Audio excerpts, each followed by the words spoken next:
umuntu wese wayobotse agakiza, wayobotse inzira y'agakiza ariko akayobokana intego yo gushaka gukiza amagara ye, uwo ni wo mutima w'ubukristo, ni wo mutima uzurinda umuntu gusubira inyuma. Biriya izivuga mu gitabo c'Abaheburayo ikavuga ngo iyo bashaka gusubira iyo bavuye baba barasubiyeyo, ariko kubera yuko bazi ko iyo bavuye ari mu mudugudu w'urupfu nta mpamvu zo kwifuza, kubera yuko bazi ko ibyo bagenderagamo kera ari ibizana akaga mu buzima bwabo, nta mpamvu zo gusubirayo. Amen. Uhagurukijwe rero no gushaka gukiza amagara ye, nta mpamvu zo gusubira mu busambanyi nimba yaraburetse. Mu izina rya Yesu mahoro yacu. Amen. Amen. Kadutere haleluya. Kandi nkunda nje wakira niyo mpantegera miga nkumva hari umuyumba waguma kugira bazasa ko guma kwenyegeza bazabatsa cyane ni vyiza. Kadutere haleluya. Haleluya. Haleluya. Hey! Hey! Hey!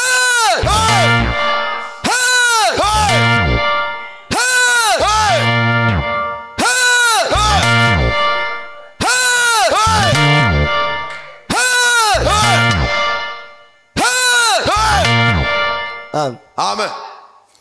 Dushima Imana iduhaye umugisha wo gutarama Imana ishimwe cyane. Amen. Jewe sinari mbizi ariko sarire guhera mu gitondo naza nja kukugirira hara muri ka office ndongera ndareka ndabona nja kukwitanguza nkavuga byarangiza nti bibi, ariko iyo bambwiye nsa numva ubwoba nkaza numva nkabona gize ikibazo zandanga ngasengera umubiri nkabango Mana mpa amahoro mu mubiri pangira ngo none nawe gwaye ariko nshimira Imana. Haleluya. Amen. Jewe numvise amakuru ko bene data bazaba ari hano turaturanye, nari mvuye muri Kenya ngo ndangize navuga ngo ndeke tuzobana, niturangiza nimba ari gutana tuzotahana, ariko Imana ishimwe ko nibi ngibi yari yabiteguye. Haleluya. Dushimira Imana kuko tugeze muno je nibwo bwa mbere nabonye abantu babanyitiranya na bene data bageze hano, ariko je nibwo bwa mbere. Ubushize baje dufitanye gahunda na pastor yari yaje wacu aravuga ngo tuzozana, nimba baratuje mbere wa munsi mu modoka natwe yari yonzira kandi yo kuja muri Kenya turabushana, ariko wari umugambi mbabarerega no kubesha kuko nari navuze ngo nditugaruka ngo nzonyura ahangaha kubera ko yari yatunejeje iri cyane, ariko ubwo Imana ibikoze nahangaha ideni rirarangiye. Imana ishimwe cyane.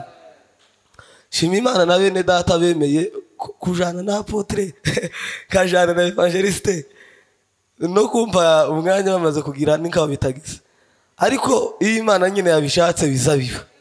Haleluya. Amen. Dushima Imana rero mureke dusome ijambo ry'Imana. Dusome ijambo ry'Imana mu gitabo ca Yeremiya. Yeremiya 52 sori 51 umurongo wa gatandatu. Yeremiya 51 umurongo wa gatandatu. Haravuga ngo nimuhunge muve muri Babuloni umuntu wese akiza amagara ye, muticwa muhowe igicumuro cyaho, kuko ari igihe cyo guhora k'Uwiteka azahitura ibihakwiriye. Amen. Amen. Nimuhunge muve muri Babuloni umuntu wese akiza amagara ye, muticwa muhowe igicumuro cyaho, kuko ari igihe cyo guhora k'Uwiteka azahitura ibihakwiriye. Amen. Amen. Haleluya. Haleluya. Ni jambo tugiye kuvuga kanya gatoya bampaye iminota igeze ko ndabona hasigaye iminota 10 kandi ndagerageza kuyubaha. Amen. Amen. Bavuye kutuganiriza ijambo ry'Imana. Ushize naza mbwira mwene data twari turi kumwe ngo hari umuntu batumira muri Kenya yanga kubwiriza bitewe nuko hari abandi, ariko aravuga ngo amagambo babwiye ngo muramutse muyakurikije mwokizwa, kandi ngo mutanayumvise ngo nuko nyine ngo ujyaje sijyo gihe utuma mutagariye umuhamuje. Haleluya. Amen. Bavuze ubutumwa bwo kwihana abantu bakagarukira Imana. Nagumye gutekereza Abanyesirayeli bataratwagwa mu bunyagi, Imana yatumye Yeremiya inshuro zitabarika akazababwira yazagaza kuvuga amagambo y'Imana. Imana yamubwira ikamubwira ngo nazaga mboherereza abahanuzi mu gitondo nandi mugoroba. Muri make ntako Imana itari yagerageje kugira ngo irebe ko yogarura Abanyesirayeli ku Mana. Abanyesirayeli baranga. Mu gitabo cy'Abaroma hazavuga ngo ubwongo butumvira kandi butongana ngo nabutegeraga amaboko umunsi ukira. Nuvuga ngo Imana yari itegereje abo bantu iburira ku manywa na nijoro ngo irebe ko bogaruka, barangije baranga. Haleluya. Amen. Birizi ivuga rero mu gitabo c'imigani ikavuga ngo ucaho akenshi agashinga ijosi ngo azavunagurika kandi ngo ntakizamukiza. Ucaho akenshi agashinga ijosi azavunagurika kandi ntakizamukiza. Haleluya. Amen. Hari akaririmbo kagezweho abaririmbyi bari mu kuririmba bakavuga ngo nondoree moyo mugumu ngo bari unipe moyo wa upendo. Abantu baza baririmba nkibaza ngo ese ibintu baba baririmba baza babyumva. Gukugwamwe umutima ukomeye nkibuye n'ugukugwamwe umutima ugutera kugomera Imana n'ugukugwamwe umutima ugutera kuyoboka ibindi kuyoboka izindi nzira zidahuje n'ubushake bw'Imana. Kabone nubwo zo bazikunejeje, kabone nubwo zo bazikunyuze, kabone nubwo woboneramo ibyo wifuza byose n'ibyo ushaka byose, ariko nimba zidahuje n'iz'Imana igushakamo uracafite umutima ukakaye utenda kuyoboka Imana. Kuko kuyoboka Imana ngira ngo ni mu gitondo abaza bavuga icyongereza bakoresheje akagambo ngo surrender. Muzi surrender n'ukwiyegurira Imana utisigarije habe kwitanga wese ukiha Imana, ukareka intego zawe, ukareka imigambi yawe, ukareka ibyo ukunze kubw'inyungu zo kugira gusa ngo urebe kumbwira umutima umenekeye Imana ukayoboka Imana. Haleluya. Amen. Somye ijambo ry'Imana ryavuze ngo nimuhunge muve muri Babuloni ngo buri muntu wese akiza amagara ye mudapfa mukazira igicumuro cyaho. Haleluya. Ushize umutima wazumbwira ukuntu umuntu ari igikoresho birantangaza cyane. Abantu baza bagira ngo none hari ubwenge n'ubushobozi bagira bwo kuba bo kwigenga mu gihe baze kuyoboka Imana, ariko ibindi bitekerezo n'ubundi bwenge bwose wokunguka butuma ugira ikindi cyerekezo n'izindi ziruha. Kabane nubwo zo bazikunyuze zikunejeje uba wayobotse undi muyobozi. Muri make kwanga ubuyobozi bw'Imana n'ukwishira mu maboko y'ubundi buyobozi, wowe usobanukiwe cyangwa udasobanukiwe.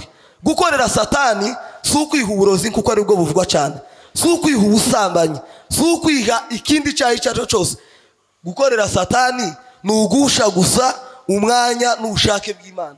Kabone nubwo uri muzemewe n'umuryango, kabone nubwo uri muzemewe n'akarere utuyemo, kabone nubwo uri muzemewe n'igihugu, kabone nubwo uri muzemewe n'amategeko agenga aho uri akazi ukoreramo, ariko nimba bihabanye n'icyo Imana ishaka uri mu bundi buyobozi. Kandi hanze y'ubuyobozi bw'Imana mu bitekerezo byawe muzi uyoboka bindi ibyo ari byo byose uri munsi y'ubuyobozi bwa Satani. Satani yo kwitiza ibitekerezo byawe, Satani yo kwitiza umugore, Satani yo kwitiza umuryango. Nimba ari abanyantegeke ikabitiza bakagira ahandi bakwerekeza. Haleluya. Haleluya.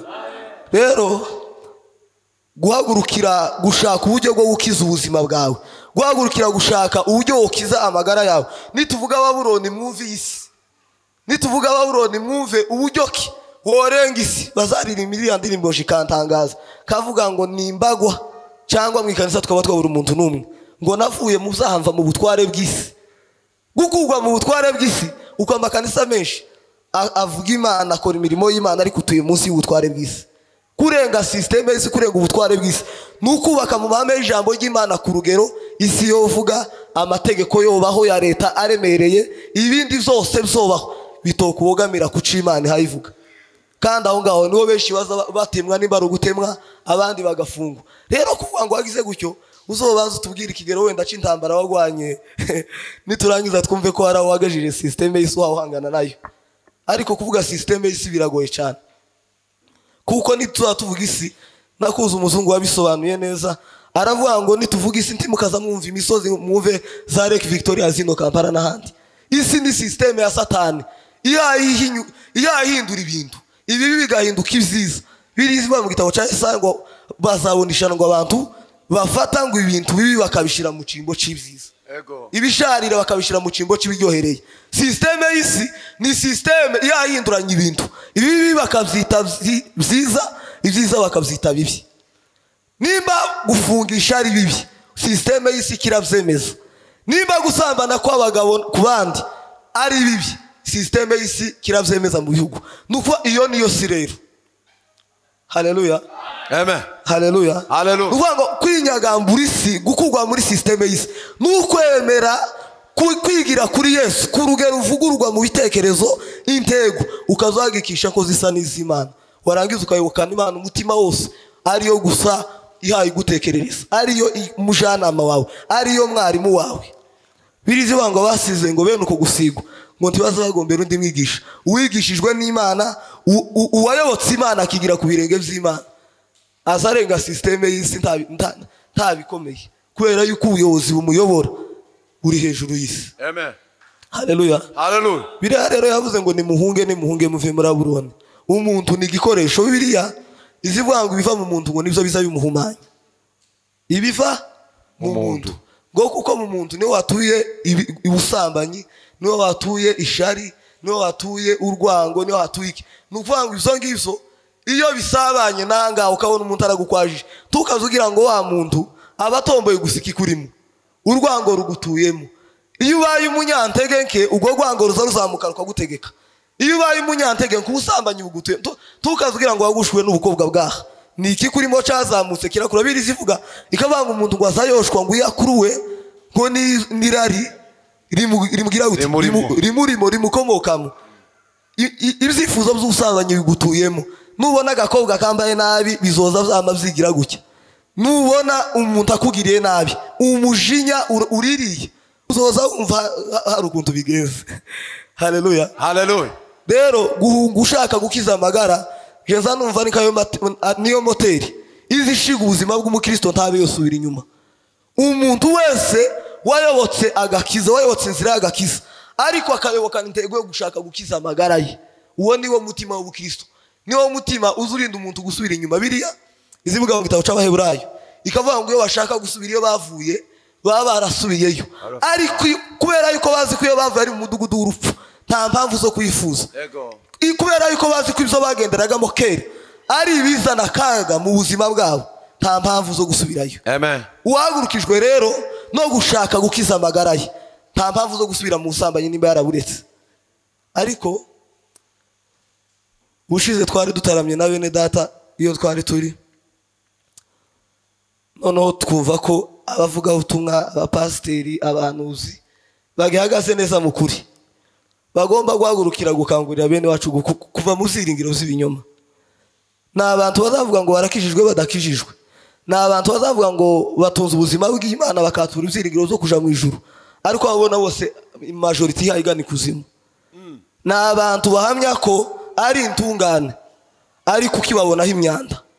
Kandi birizi bivuga mu gitabo cy'Abakolosayi ikavuga ngo tukabeshane, ngubwo twiyambuye ngo umuntu wa kera ngo tukambara umuntu musha uhindurirwa musha kugira ngo agire ishusho y'uwamuremye. Siko siko titukaza tugira uti titukaza tubeshana. Uwakijijwe nakomeza komeza urugendo kurashaka uburyo wokiza amagara yawe. Siko abatarakizwa n'ukuri tuzatureka kubeshana, kuko numvisha akaga k'izingiro z'ibinyoma sanga ngo ninga kujya kwintuza kwa fuso hano haba za gorobo zazisha zambarara. Siko ibyiringiro z'ibinyoma bizemera nka gorobo kuko uzana cha base c'ubuntu, bakavuga ngo abantu bashaka kuzaza bashakambara ku buntu na kivare ku buntu bazaza baza bacinshiremo kizaza kibatwarira ubusa ntani jana batanze. Umuntu akaza afata urugendo uko ashaka kubera yuko nta kiguzi musaba. Ibyiringiro by'ikinyoma ni amakanisa yubatswe na Satani avuga Imana ariko atari Imana. Abantu bakayabamo biringiye ko babaja mu ijuru, ariko ari nka kujya kwa basi kwa fusi yawe bajana iriya mu rupfu, bakazashikayo batunguwe, bakazashikayo hari umuntu wavuze yerekwa ndamandangiza kubera iminota. Siko ubushize naza ntegera audio umuntu yazavuga ngo yagiye ngo yagiye mwerekwa ngo arangize ngo abona ngo ikuzimu ngo abantu bariyo ngo babaye cyane, ngo kujya babaye ngo akazabona ngo hari wabahabinuka ngo bakaza bakora mu muriro ngo bagafata ngo umuntu gucya mu mutwe uri mu muriro nawe ngo bakamuzamura ngo bakamureba bakongera bakitsa, ngo bagafata undi bakazamura bakamureba neza bakamwitsa. Noneho ngo ari mwerekwa ngo arabaza ngo ese ibingibi nibiki, ngo baramubwira ngo abangabo habona bamanura gucya amaboko bagazamura abantu, ngo nabantu ngo bagiye mu muriro ngo bashaka ngo bavuga butumwa, ngo n'abapasiteri ngo bazaga babwira ko ari intungane bahabasha mu ijuru, ngo bakaba bisanze ahangaha ngo ko barabareba ngo barebe uko bokwihorera baririye. Haleluya, haleluya, haleluya. kuyoboka Imana ni Imana gufata umutima. Marehemu Kabuye nabonye akavideo yaza aririmba aravuga ngo nimekutana na Yesu, yeye mwenye uwezo akaniokoa. Gukizwa ni personal encounter na Yesu. Ni umuntu guhura na Yesu nkawe. Apana kuvuga ngo umuryango, apana kuvuga ngo inshuti, apana kuvuga ngo korari, kuko gukururwa mu mirimo y'Imana ariko kuguma korora ibyiringiro by'ibinyoma. Umuntu azajizwa mu murimo akagira ngo none abaye umuntu ushitse, umuntu yahabwa icubahiro akagira ngo none abaye umuntu ushitse, umuntu bamukomera amashi kubwa service atanganga, none ngo kuzana amazi yarakwiduka akaza akayaheza abapotre hanga kurumva ari gikomeye. Babona bikoze kabiri bakamavuga ngo uyu muntu arashitse, nibamugira umudiyakoni bakamusengera. Uko nguko akamagenda avuga ngo naje narasenge ushize akaza agenda yiratangwa yabaye umukozi w'Imana mwikanisa rimeze neza gutya. Haleluya, amen. Ariko iyo ngiyo niyo nzira yo kuborora ibyiringiro by'ibinyoma. Umuntu akazagira ngo yarakijijwe ariko adakijijwe. Ariko abahamya batatu bazakwemeza neza ko akijijwe. Uzoza ugenda wibaze nkawe, ubaze umutima, uvuge ngo siyo nabaga, nimba narasambanaga, nimba nariba, nimba narabeshaga, ko kubunyina Imana yonshaka ikinyoma ntiyo kibona. Imana yonshaka mu basambanyi ntiyo mbona. Imana yonshaka mu barozi ntiyo wikimbonayo. Musanga aho ngaho tukihabarizwa, uzovuge ngo zukuri haraho navuye. Ego. Nimba ukihari, ibindi byose nubwo uzadushekererwa mu ikanisa, abaza bagushekera uzozo bafata nk'intumwa za Satani zenda kuguma kukororosera mu kaga ukazatungurwa. Ego. Haleluya, amen. Nimuhunge muve muri Babuloni, umuntu wese akiza amagara ye. Haleluya. Imana